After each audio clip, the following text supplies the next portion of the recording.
So this is Baruch Fleischman, your Saba here at the Tikkun Elevator Kollel. Saba, if you don't know, is a Jewish word for grandfather. So I got to that age, what can I tell you? Here we have a difficult time in which we live.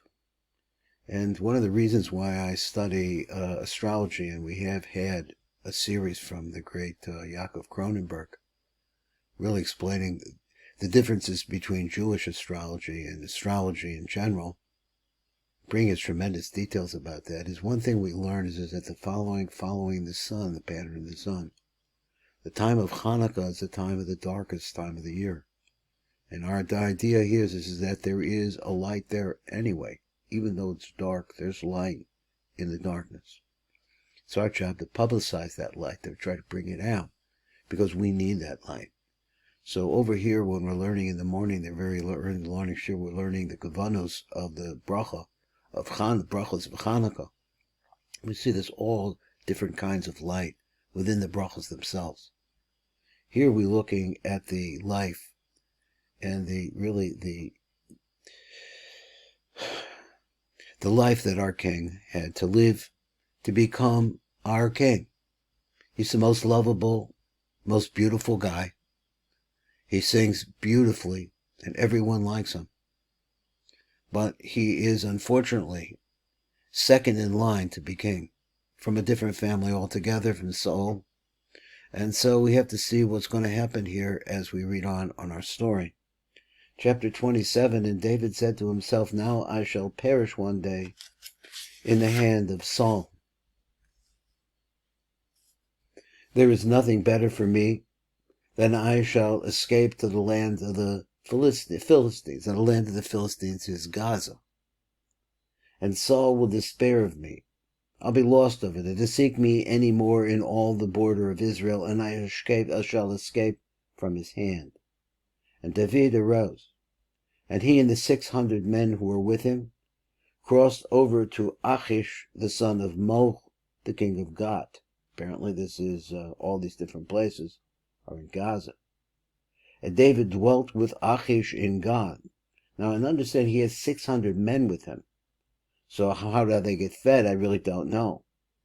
He and his men, each man in his household, David and his 2 wives, Ahinoam and the Jezreelites, and Abigail, the wife of Nabal, the Carmelites.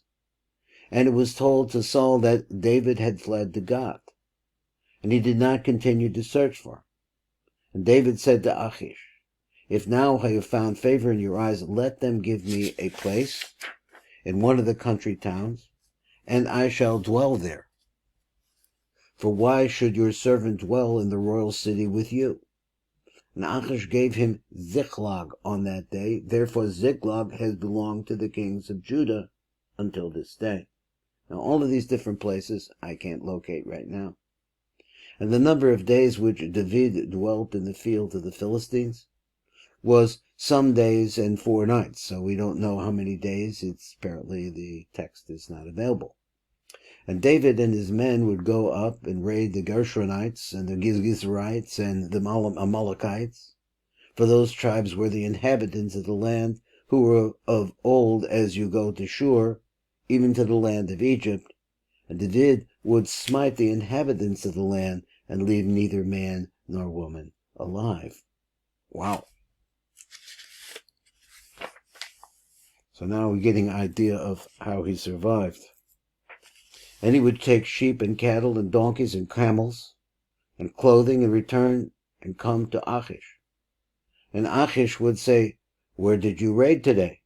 And David would say, "Against the south of Judah, and against the south of the Jerahmeelites, and against the south of the Kenites."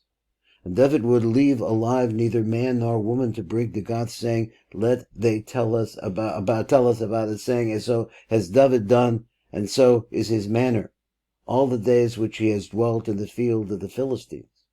And Achish believed David, saying, "He has greatly abhorred his people Israel, and he will be a bondsman forever."